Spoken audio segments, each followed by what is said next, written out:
Well, good afternoon. This is an incredible treat for me to be interviewing Patrick. I am a huge fan of his book, Say Nothing. I saw that it was, well, somebody compared it to Tony Lucas's Common Ground, which is for me the gold standard of nonfiction narrative, and this has all the qualities of that book, and it's for me just an absolute triumph of empathy. And so anyway, it's a treat to be here with you. Thank you. Likewise. So I want to begin at the beginning about the genesis, and I know that it began because you had been reading an obituary in the New York Times of Dolores Price, one of the characters in the book. But I'm wondering what about that obituary sort of caught your eye and pulled you in? Yeah, thank you, and thank you all for being here. Yeah, it's funny, you know, with a name like Patrick Keefe, you might assume that I came to the subject because of something in my background, but I really didn't. I was just casting around for stories, as you do in the context of my day job, and looking for something to write about for The New Yorker, and happened upon this obituary of this woman, Dolores Price, and it's funny to look back at it now. This was in 2013 when she died, because the whole project, in a way, in embryo, was right there in this obituary. You know, she was this person who'd lived a very dramatic life. She'd been the first woman to be a kind of frontline soldier in the IRA, and had come from a family of Irish Republicans on both sides, and had done a lot of pretty terrible things in her youth when she joined the IRA in the name of achieving a united Ireland and forcing the British out. And I think the first thing that was really intriguing to me about it was that she lived beyond that. So, you know, she went to prison. This whole generation of young revolutionaries, they were all obsessed with Che Guevara and various people who were kind of martyrs to revolutionary causes. And there was an interesting question. It's not that I had this question before, but it came up even as I was reading that obituary, which is, okay, but what happens to the people who aren't martyred? You know, what happens if you don't get killed young and you live on and you get out of prison and you get married and you have children of your own and you reach middle age and political circumstances change, and you can look back at those things you did and reevaluate them. And in the case of Dolores Price, what that meant was a great deal of trauma, looking back on some of the things she'd done. And to me, that was just a fascinating idea, that you could look at radicalism on the front end and then the hangover from that later in somebody's life. Right. And she was also this incredibly glamorous woman. I mean, it's clear from the photos in the book, but it's also, she had this kind of glamorous life afterwards, after her time in the IRA. Yeah. Yeah, I mean, and that's, I mean, there's no question that she was glamorous. She was kind of impetuous. She had a real flair for the theatrical and for, I mean, frankly, both the romance of like radical revolution and also the romance of the traumatic hangover and the kind of tragedy that she lived with later. One of the things that I love about this book is it feels like four biographies kind of woven together. I mean, Dolores Price, Jean McConnville, the widower who has a mother of 10 children who ends up disappeared, Jerry Adams and Brenton Hughes, who is a foot soldier as well, like Dolores Price. But you must have not known that at the beginning, right? So you are intrigued by Dolores Price. What was your kind of next step? Did you just begin reading about the Troubles and think there's a larger story here? Well, I mean, when I say that it was all there in the obituary, the other detail was that, so I had never heard of Dolores Price. It was not a person I was familiar with when I read the obit. And there was this other name that is not a famous name here, and certainly hadn't been when I was growing up, but is quite famous in Northern Ireland, which is Jean McConnville. And for those of you who haven't read the book, Jean McConnville was a widowed mother of 10 who in 1972 was living in a housing project in West Belfast when a gang of masked intruders came in and dragged her out of the apartment with her children clinging to her legs. and the kids never saw their mother again. They were orphaned. And this became one of the most iconic victims of the Troubles, this story, that name, Jean McConnville, the idea that you're not just killing one person, but orphaning 10 children and having them grow up with uncertainty about what became of their mother and no grave that they could go and grieve at. And the obituary mentioned that Dolores Price, late in her life, was struggling with a lot of things she'd done when she was young, and one of them was that she had actually played a role in the abduction and murder of Jean McConnville. And so for me, the first kernel that then became initially quite a long piece in The New Yorker was the idea actually that you would tell the story of these two women, one of them a victim and one of them a perpetrator, and that you could look at the kind of the long shadow of the Troubles through the experience of these women who were joined together by this one act of violence in 1972.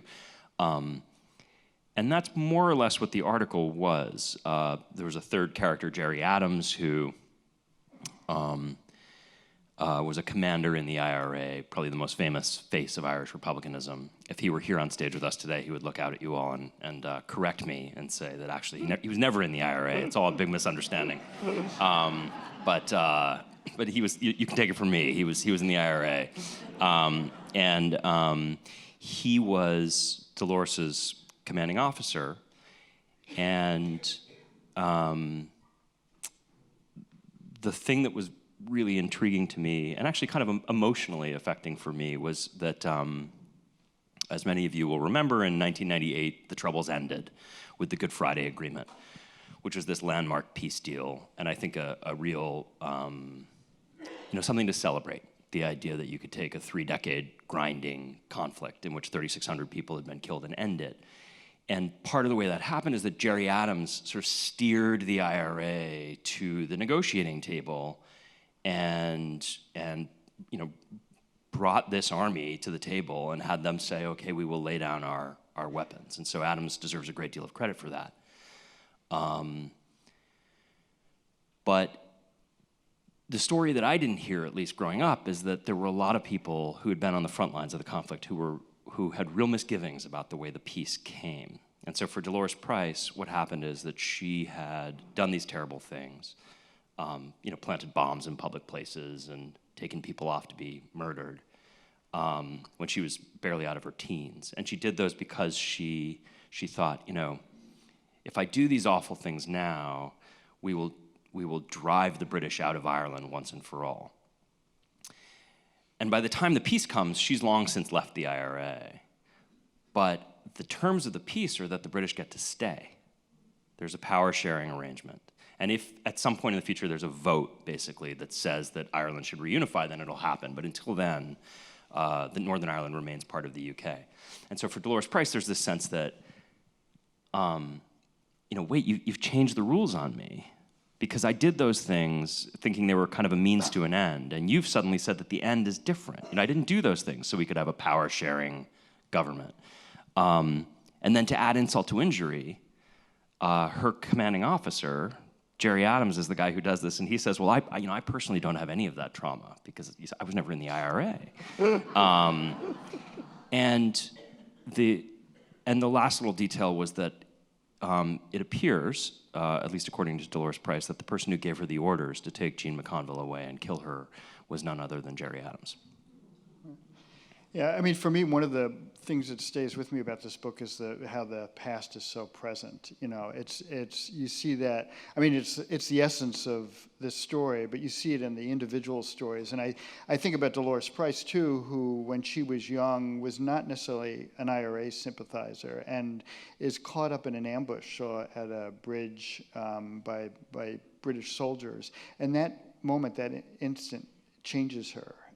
And I suspect that must have been the case for many in Northern Ireland, that they lost a loved one or had some run-in with the British authorities that made them, in essence, the enemy. I think that's right. I mean, it's something that Alex and I have been talking about. Alex, as you may know, has a book that came out at roughly the same time as mine about ostensibly a very different subject. The book is An American Summer, and it's about one summer of violence here in Chicago. And one of the one of the things that I so resonated with in your book, because I felt as though there were parallels with my own, was the idea that you can take a person, maybe particularly a young person, and expose them to a great many pressures and subject them to a great many indignities. And sometimes they snap. You know, sometimes people who are not necessarily psychopaths or even evil people in any larger sense will do incredibly transgressive, destructive, self-destructive things. And when the Troubles started in the late 1960s, early 1970s, you had a situation in which Catholics like Dolores Price had been living in Northern Ireland as a minority and subject to tremendous discrimination, and didn't have access to good jobs, didn't have access to good housing, didn't have access to the kind of political power that would allow them to change those circumstances. And in a very short period of time, you see a kind of an escalation of these tensions, and it just boils over into violence. And part of the way that happened is that for Dolores Price and her younger sister Marion, initially they had joined a peaceful civil rights protest trying to change those conditions. Interestingly, something I didn't know, very consciously modeled on the American civil rights movement, and they took part in a march that was designed to be like the Selma March. And on the last day of the march, both sisters were pretty savagely beaten by loyalists, people who were loyal to the British Crown. And that was the first of a number of these kind of indignities that turned them and drove them to violence. Right. And as you said earlier, that trauma stays with them, the trauma of that and then the trauma of being a perpetrator themselves. I mean, that doesn't go away. There's a remarkable, I mean, there's so much that I love about this book, but the reporting is just exquisite. And there's a scene or a period when Dolores and her sister Marion are in prison. They've just planted some bombs in London and get caught on their way back and end up fasting. And I can't get that time out of my head. And partly because it had such a profound impact on the rest of their lives, that period when they were fasting. And as you write in the book, of course, we all know about Bobby Sands, who died as a result of the fasting, but we know very little about these women who actually did it first. Yeah. Yeah, I mean, it was, this was another aspect of the story that was so intriguing to me, was the idea that, so the sisters end up joining the IRA and they go off to bomb London and bomb the Old Bailey in 1973 and get caught. And almost as soon as they're thrown into Brixton prison, they announce that they're going to go on hunger strike, and that they actually aren't protesting the life sentences they've been given in prison. What they're saying is we're political prisoners. We want to be able to go back and serve in Northern Ireland. The British government refuses to allow them to, so they stop eating. And this was so fascinating to me because it's a kind of if you look at the history of the hunger strike, it's this kind of classic form of asymmetrical warfare, right? It's a weapon of the powerless. It's a kind of a weapon of passive aggression. And you get into this really fascinating game of brinksmanship in which the sisters are losing weight and losing weight. Dolores eventually got down to 75 pounds. And they're ready to die. And where you get into the kind of the psychology that I find fascinating, but hard to relate to, is that their parents, who are both these pretty hardcore Irish Republicans, celebrate the fact that their daughters will soon die, and encourage them and say, most people live and die on this earth and they've never done anything, but you're going to achieve something in death. And before they can die, the British government decides this is going to be a catastrophe for us, PR-wise, and we can't have these two young women die in our prison, so they start force-feeding them. And that becomes a whole saga in which they're kept alive for 200 days with this forcibly administered diet in which they're strapped down and a tube is shoved down their throats and they're administered this liquid diet until the medical establishment in Great Britain says, this is torture. You can't do this to somebody. And stops. And there's this, to me, this really fascinating little historical footnote, which is that at that point, the government in the UK says, all right, we're no longer going to do this. We're no longer going to force feed somebody who wants to be on hunger strike. And so the Price sisters kind of win.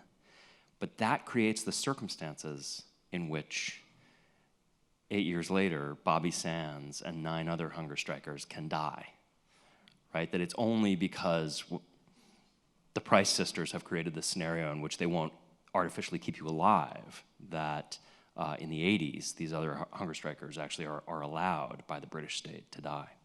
Right, and of course that period for Dolores and Marion, it has a profound impact on them. I mean, if I remember right, Dolores suffers from eating disorders afterwards. They both do. Yeah. I've got to ask, I mean, this had to be a really tough book to report. I mean, the title, Say Nothing, I mean, I think speaks to the culture of silence and fear in Northern Ireland. And I certainly relate to that in reporting on the violence here. But it must have been really difficult to get people to open up with you, to sit down with you and to talk, and even then to even talk honestly about what they experienced. Yeah, it was. You know, it's funny, the title is from this Seamus Heaney poem that he wrote in the 1970s called Whatever You Say, Say Nothing. And I knew pretty early on that would be the title. But boy, did I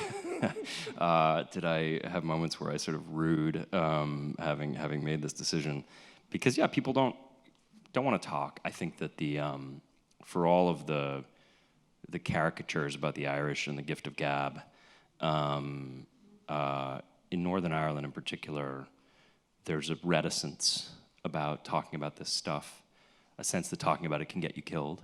And I think that when the peace came in '98, there was for a lot of people a sense that the price of peace might just be silence, that the only way to prevent the troubles from breaking out again was to not look too hard at the stuff that had happened during that period.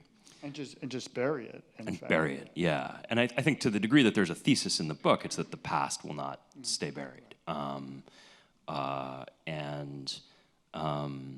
But you can imagine, you know, some years later, along comes this American journalist knocking on doors with his notebook. And it just took a while. I mean, I made 7 trips over 4 years, and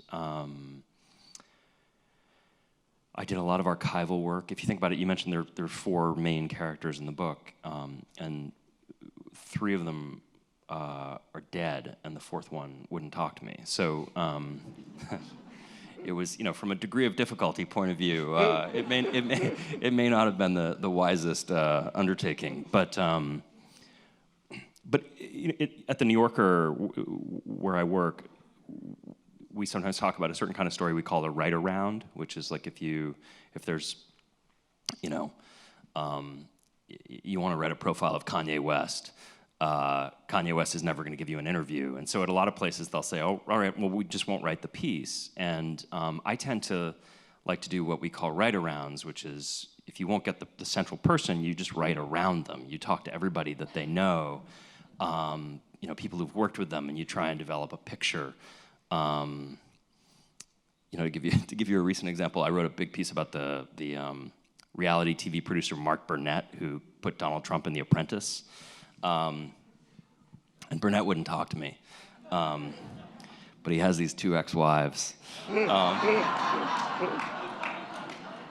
who it turns out, you know, didn't regard him as necessarily always having been the most gallant of guys. But so I actually like doing pieces like that, and it was a challenge to try and bring these people to life, but one I feel like I was ready for. But I don't think of this, it's funny when I read this book, I don't think of this, I mean, I know what you mean by write-arounds, but I feel like, again, this is kind of, incredible sense of empathy in this book, and you feel like with each story that you're in the shoes of that person. In fact, I got to be honest, when I read the book and I went back to sort of do a little research, I was surprised, for example, that Brendan Hughes was no longer around, because I felt like, man, you must have been with him in those later years when this kind of tragic figure, living by himself and drinking a lot. And you may have had to talk to a lot of people, but I don't think it does it justice to call this a right around. But let me ask, with Jean McConville's family, was it hard to get them to talk with you initially? It was. So Jean McConville had 10 kids when she was taken away. It was these children were, initially they kept on living in the apartment, and they wouldn't leave because they thought their mother might come back. And then the state stepped in and basically said, we can't let you raise yourselves. And then they pleaded with the government to keep them together, at least, and the government split them up and sent them to different orphanages. And so, these are these kids who are now grown up. Their parents and grandparents, they spent decades initially just looking for their mother's body and then trying to figure out what had happened to it and who killed her. And they were, they've had difficult lives. So I approached them slowly and through intermediaries, and there were a number of them that I never spoke with. In some instances because they didn't want to, in some instances because they, a number of them have wrestled with substance abuse issues, and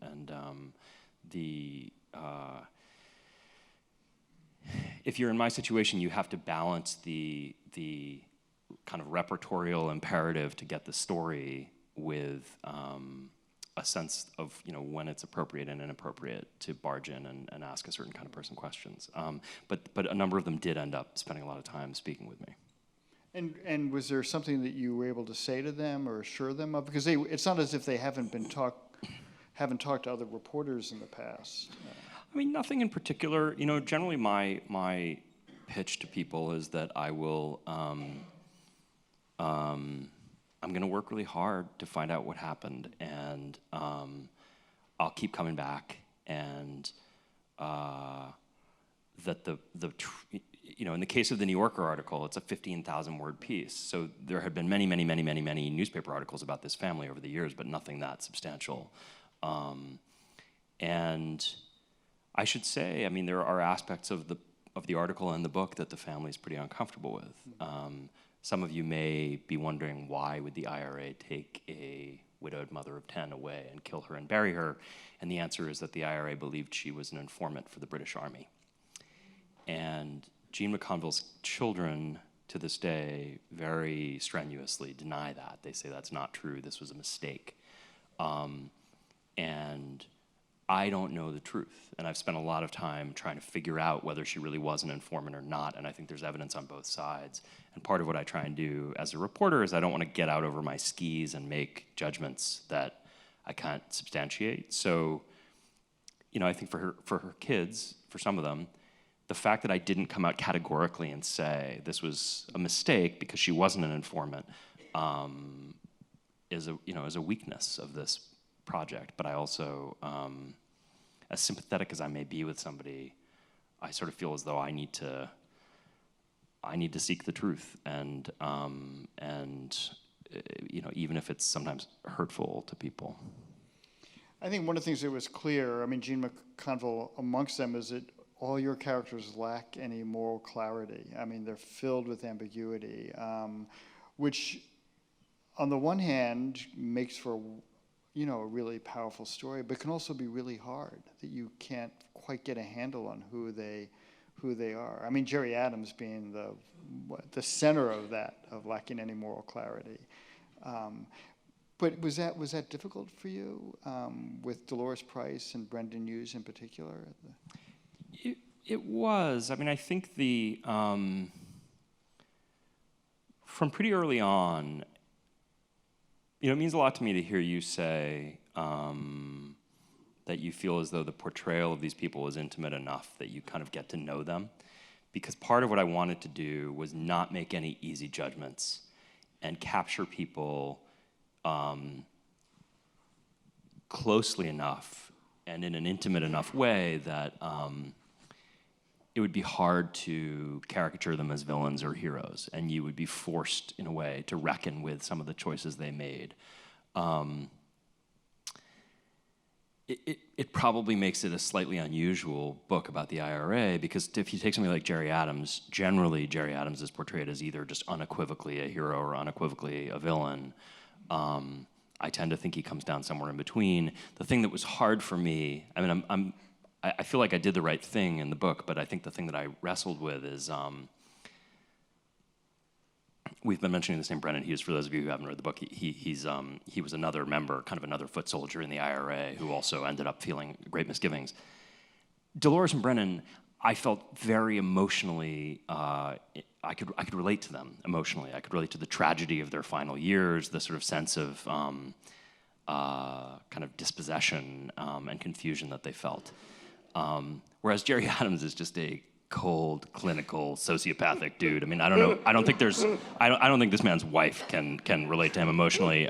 He's a real cipher. But I think the thing that was tricky for me about this story is that at the end, Adams, however malevolent you might find him and however much he may have betrayed some of the people around him, he saw that this war couldn't go on forever. He saw that you needed to end it. And Price and Hughes, I think they did as well, but I mean, there are people around them, people in their orbit, contemporaries of theirs who I interviewed, who I became very, I came to feel very warmly toward, who would occasionally show me, I mean, there was one guy in particular I'm thinking of, we were having tea one day in Derry, and he's this avuncular guy who'd actually been in prison with the Price sisters and was a great source for me. And at a certain point, he sort of gave me this little twinkly smile, and he said, "We'll rise again, And my blood ran cold because I thought, this. He actually thinks that the peace is just a pause. The fighting is going to come back. And so that, I think, was what was hard to square. And there's this moment with a wink and a nod, Gerry Adams says the IRA is not dead, that it's... we haven't gone away. We haven't gone away, right.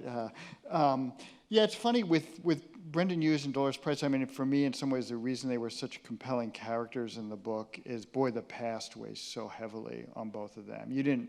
With Gerry Adams, I think when you say could be seen as a psychopath, I think it's partly what's so disturbing about him is none of it seems to weigh on him in any manner. In fact, there's a really small moment in the book where he's got, I think, an Instagram account where he shows cats, is that right? Or Twitter, yeah. Twitter, yeah, where he shows a Twitter account of cats, that he photographs of cats, and there's this kind of effort, not only, the effort to kind of deny anything that preceded him, but it just doesn't seem to weigh on him. And for me, that's why Brendan Hughes was such a compelling and tragic figure, is because in the end, it clearly just pulled him down. I've got to ask, in a larger sense, with the Troubles and the peace process, unlike South Africa, there was no truth and reconciliation process. There was no effort to sort of acknowledge the past, acknowledge the wrongs that were done, maybe wrongs that people were able to justify because of the ends that they saw. Why is that? Why was it? Did people think about doing anything comparable to that? Yeah, it's funny. At some point, I was interviewing a guy, a former Republican prisoner, who had spent a lot of time in South Africa. And I posed this exact question to him. I said, why did you guys not do the South Africa type model, truth and reconciliation, figure out what happened? And he kind of smiled and he said, because in South Africa there was a winner. And I think the issue is that it was a stalemate. And when it came to the Good Friday negotiations, if the past had been on the table, there would never have been a peace deal. So the only way you could get consensus was to say, we'll look forward, we'll lay down our arms, this is the way we're going to do it. But in terms of who's going to get prosecuted, who's going to be immune, Do you only go after paramilitary groups? What about the state? What about the British Army paratroopers who shot on Bloody Sunday? Should they be more liable than a member of a terrorist group because they're part of the state, or less? I mean, how do you parse all that? And they just basically decided we're going to punt on all of that. And I think, again, to me, what's fascinating about that is the hope is that past will just go away. You brush it under the rug, but it doesn't. And I agree with Adams that part of what is so fascinating about him as a person is this is somebody who's untroubled by the past. So it's a story about everybody who's haunted by the past. And Adams somehow, it's like he's missing some gene, but he just like keeps moving on into the future. Yeah, so which brings me to the Boston College Project, because it wasn't the intent, but it was also this kind of quiet effort to get people to acknowledge, if not reckon with the past. And so the Boston College Project, or maybe you should describe it, but it seems so essential, one, to the story you're telling, but also probably also to your reporting, because I assume you had access to the stories of the interviews that Brendan Hughes and Dolores Price gave there. Yeah, so for those of you not familiar with it, I mentioned 1998 Good Friday Agreement, totally forward-looking, no allowances for how to deal with the past. And a couple of years later at Boston College, which has very close and long historical connections to Ireland, they decide, well, we'll set up a project gathering oral histories of people who were frontline combatants on both sides. And so then the question is, well, who would violate that code of silence and talk about these violent acts that they had committed when there's no statute of limitations and they could be prosecuted? So what BC said was, we'll tell you what, if you come in and tell your stories, we will seal them up in a time capsule and nobody will have access to them until you're dead. And I mentioned that obituary I read in 2013. This was another thing that was in the obituary which made me think there might be a magazine article and ultimately a book here, is it turns out that was not a promise that BC could legally make. And so Dolores Price and others come in and tell their stories with the understanding that the stories won't be revealed until they're dead. But then eventually the authorities in Northern Ireland hear that across an ocean at Boston College, there's this archive of all these ex-combatants from the IRA talking about things they did during the Troubles that Jerry Adams ordered them to do. And as fast as you can say mutual legal assistance treaty, BC gets served with a subpoena. I think that what happened at BC was, I think the intention was a noble one. I think the execution was pretty inept. And ultimately actually pretty shameful on BC's part in terms of how they handled this. I did have access to the complete Brendan Hughes interview, which was a huge source for me. I had access to to a couple of interviews that Dolores Price had done, but actually not the entirety of her BC archive. Because this archive became kind of a political football, you actually end up in this strange situation where people like me, scholars and writers, are actually probably never going to have access to it now, but prosecutors and cops in Northern Ireland will. And when you say it was shameful on the part of Boston College because you thought that they should never have made that promise, or they should have done more to keep the authorities? I think the inept part is when they made a promise they couldn't keep. I think the shameful part is when these subpoenas come through and they realize that there's an effort to take this archive that they are the custodian of and reveal it and turn it over to the authorities in the UK. There was a legal fight, and I think there was probably a limit to how much they could fight legally. And what BC ended up doing was just folding, basically. When they lost the legal case, they said that was that. What they didn't do was exert any of their really considerable political power in Boston, in Washington, in Ireland, in Northern Ireland, to make this thing go away. I think if the institution had said, you have a very fragile peace in Northern Ireland, we undertook this project, it could be potentially devastating to turn over this archive. I think they could have fought it, and they didn't. What's been the response in Ireland to your book? It's been fascinating. I mean,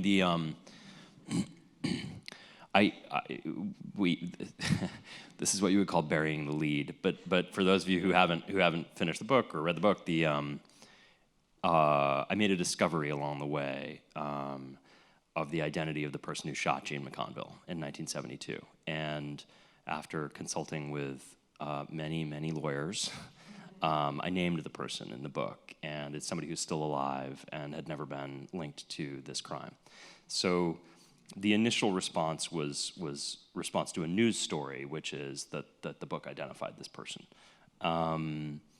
The person was not arrested or charged, which actually makes sense because the evidentiary threshold for prosecuting somebody in a murder case from 1972 is pretty high. There was no physical evidence. There were no living witnesses. So that was the initial reaction. It's been fascinating. A lot of people in the North, even people who have become dear friends of mine, won't read the book. And I'm sure you've probably encountered this too. I'm certain you have, where they basically say, I'm too close to it, and I'm, And I know the story. I know the story, but good luck to you. I don't want to go back there. Those were the worst years.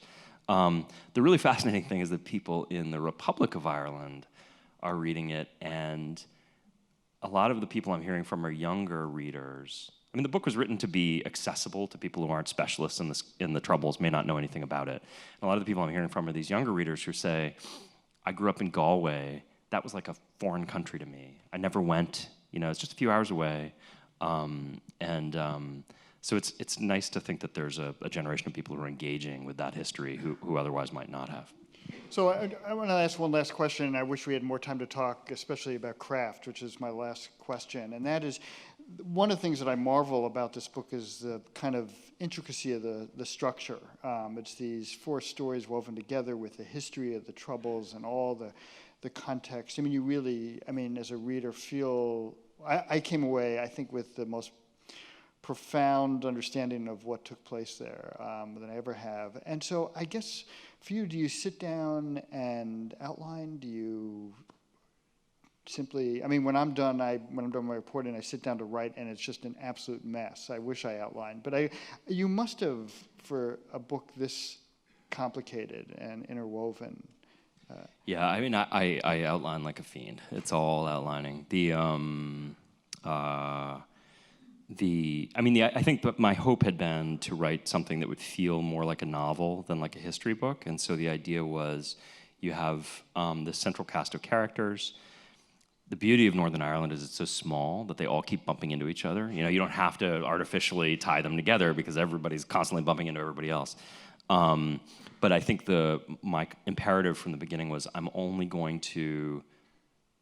you're going to learn about this story from the experience of these people. So if it could be some big event in history, if it didn't happen to one of them and they weren't there, it's probably not in this book. Like Bloody Sunday is just a Bloody Sunday's, right? half a page, because none of my characters were there for Bloody Sunday. And there's books written about Bloody Sunday. It's a hugely important event, but I didn't want to, I wanted to sort of liberate myself from any feeling that I needed to give you the whole history of the Troubles. And then it was just having, story and character kind of lead the way and kind of dictate the history that you got. So it's like how much of that can you thread in there? How much of the necessary exposition can you get in there without slowing things down all that much? Well, it's masterfully done. It reads like a novel. It's just, and I love your absolute loyalty to telling story, which is, I think, so essential, especially in these times when there's so much shouting going on. So, but thanks, Patrick. Let's take questions here. Hi, everyone. I'm going to turn on the house lights. My colleague John and I will pass around mics, so just raise your hands. Just hand the mic back to us when you're finished. 3 quick things. Just be sure to speak into the mic. Pose your question as a question, and try to be brief so we can get to as many people as possible. Great. I'm just going to start right over here. Yeah, please. Yeah. Oh, no, please. Oh, you start there. No, please. Are you picking? You're gonna. You go ahead. Okay, Yep. great. Let's right over here.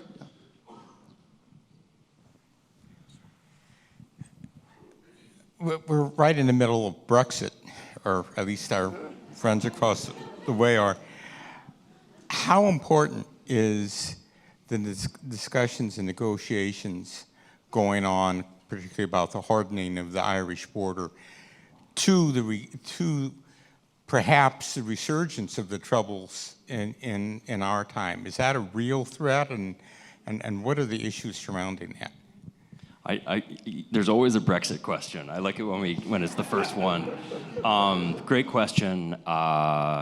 Look, I mean, it's funny for me, having worked on this book for 4 years, and Alex mentioned the past isn't the past, it's in the present, and I was always having to say to people, it's not just about a murder in 1972. These issues are current today. And then along comes Brexit,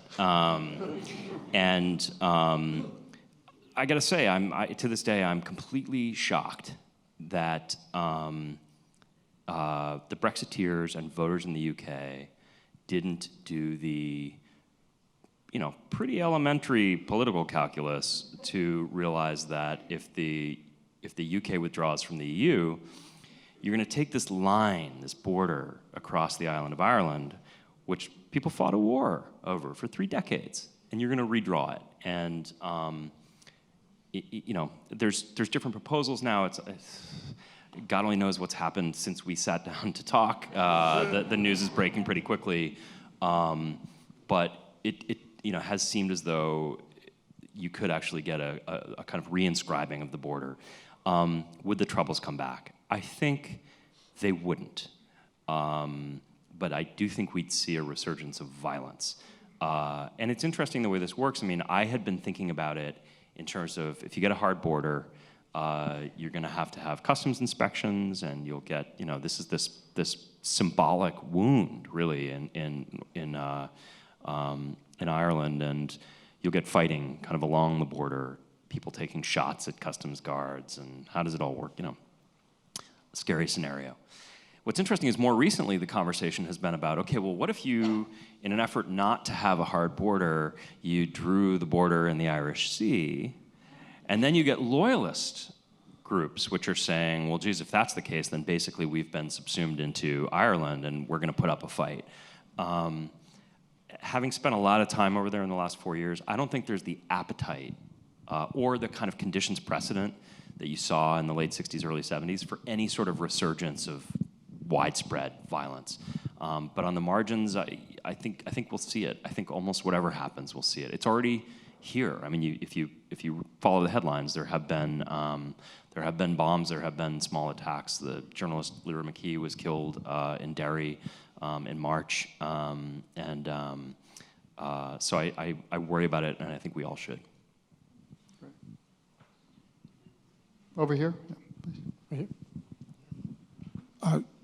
You suggest in your book that some of the Republicans who view IRA members who died as martyrs think that those persons died for nothing, and that worse, they killed for nothing. What's your assessment of that view?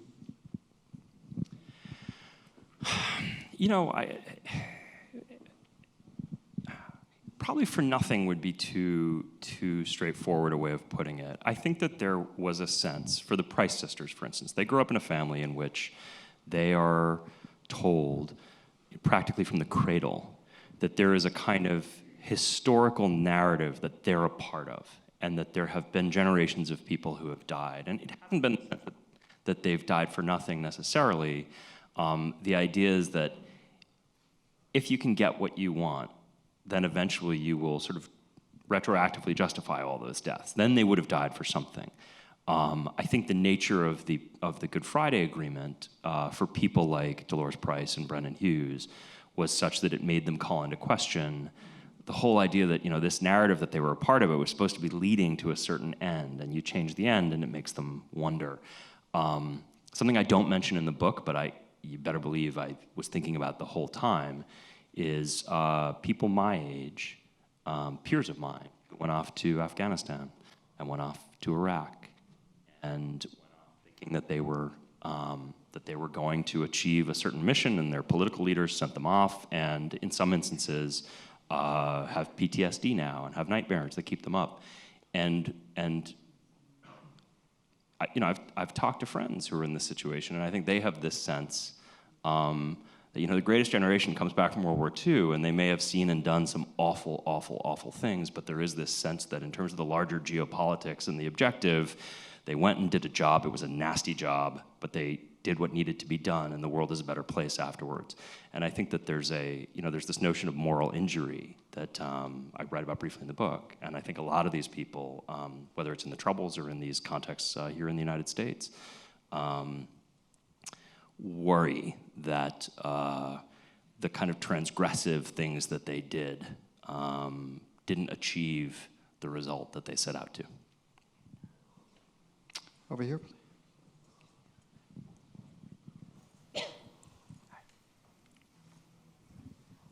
So recently we learned about a secret trial into Jean McConville's death.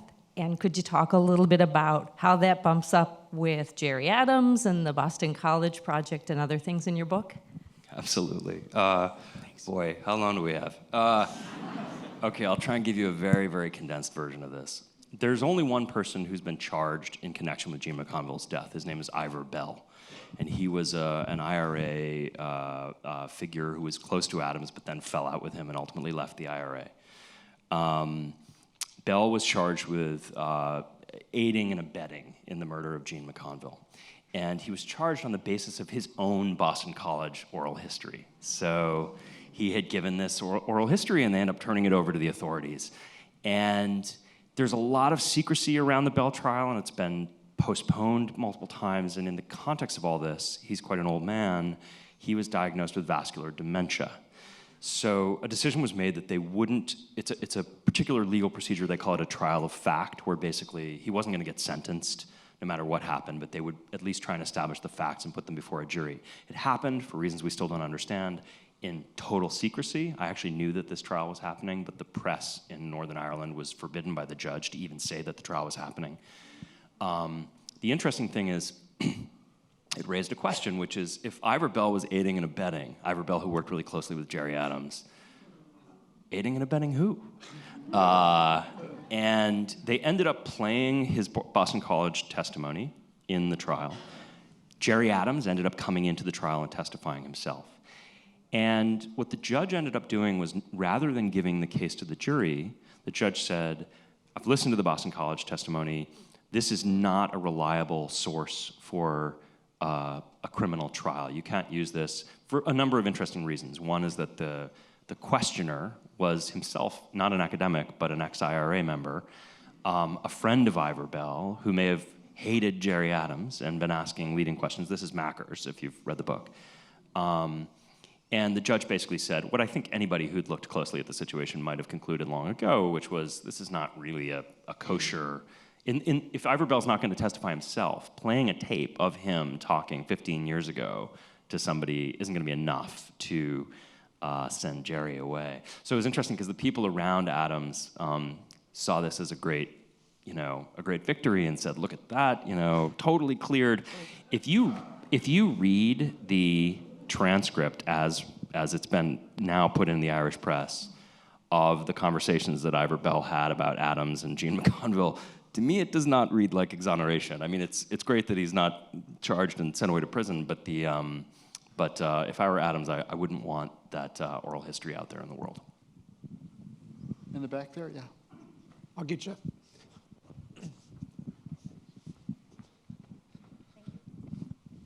Hi. One of the things I appreciated most about the book was that it de-romanticized a lot of the Troubles, because I grew up in a community here in Chicago that immensely romanticized those Troubles in the 70s and 80s and collected money and sent it over and beatified Bobby Sands. So you talked about the reaction in Northern Ireland and in the Republic. Has there been any sort of noteworthy reaction among Irish Americans who tend to romanticize these situations? I'm so glad you asked that. So, I'm going to be perfectly candid with you, and if you've read the book, I grew up in a community like the one you did, and I thought that the book, one thing I knew about the book is that it wasn't going to be anybody's Bible, that this is a pretty vexed story, and my thing was I'm going to come in and tell the story as I see it, so there's nobody who'll be able to hold it up and say, finally, somebody's written my truth. My fear was it would just kind of fall between two stools, right? That Loyalists aren't going to love it. Republicans aren't going to love it. Nostalgic Irish Americans aren't going to love it. I've been shocked by the reaction. I really thought I'd get a lot of blowback from people who, many of whom I grew up around, who venerate Gerry Adams, think he should have gotten the Nobel Prize. I get notes every day saying some version of what you just said from Irish Americans who were always a little more ambivalent or a little skeptical of some of the romance of it all, or who felt, isn't it kind of weird that we're passing the hat to collect money to put bombs in a city where we don't live, and there's no danger that anybody in my family will go to the pharmacy and get their leg blown off, but I'm gonna give $10, to put that bomb in somebody else's community. It turns out there are a lot of people who I think may have seen justice in the cause of Irish nationalism, but not in the methods of certainly the provisional IRA. And so that's been kind of amazing. There's been a little blowback here or there. There's a institution which shall not be named in Philadelphia, which hastily rescinded their invitation for me to come and do a big event after one of their board members developed concerns. And did they say what the concerns were? I mean, it was one of their board members thought that the book might not be sufficiently worshipful of Gerry Adams,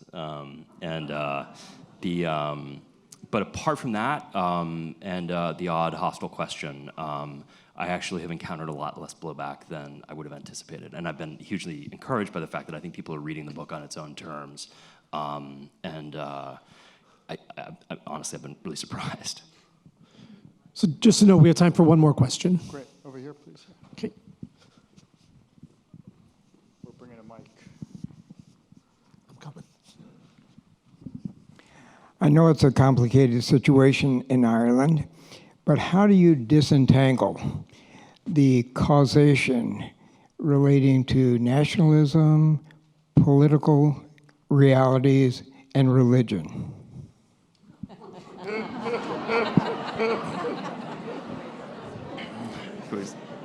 Somebody needs to set a stopwatch. I think it's hugely complicated. There's a vast academic literature on this. I will say, growing up, I'd been taught it was the Protestants versus the Catholics, and it's in my experience, religion doesn't actually play that strong a role. It does as a kind of identity card, as a sort of tribal card, but I don't think religion ultimately plays that strong a role. Some of the most famous Irish Republicans were Protestant. There have always been Protestants in the IRA, so I don't think it's not a kind of something we could reduce to sectarianism. Certainly, I think what's sad and frankly, I mean, in a weird way, relevant, without sounding too alarmist, somewhat relevant to America in 2019 is, if you look really closely at 1969 to 1972, you see a society in which there was discrimination, there were all kinds of problems which had been there, there was a peaceful effort to change things, and then you just get escalation, escalation, escalation, escalation, and in 3 years, it's like the whole society just jumps the rails and people are killing each other in the streets, and it's scary. I don't think we're in any danger of that, but it is fascinating, I think, to look back at that period of time and wonder, as I did, and I do a little bit in the book, what could the British have done differently? If the British hadn't introduced internment, how might this have gone? If when the British Army went in, had they not gone in or gone in a different way, how might this have gone? In a strange way, I think that you had escalation on both sides, and then once people got kind of caught into this pathology, it just started sort of feeding on itself. Patrick, before we go, can you give us a quick hint as to what's next? Yes. So I'm actually on leave from the New Yorker right now. I wrote a big piece almost 2 years ago about the Sackler family in the New Yorker, and I would normally here I would get any blowback from this crowd. I would tell you who the Sackler family are, but it sounds like you have a rough idea. But for the 2 or 3 of you out there, it's the family that owns a well-known philanthropic dynasty, one of the wealthiest families in the country, that owns Purdue Pharma and helped give us the opioid crisis. And so I'm expanding that piece into a book. And that will be a right around. Yeah, and that will almost certainly be a right around too. Patrick, thanks so much. Thank you. Great note to end on.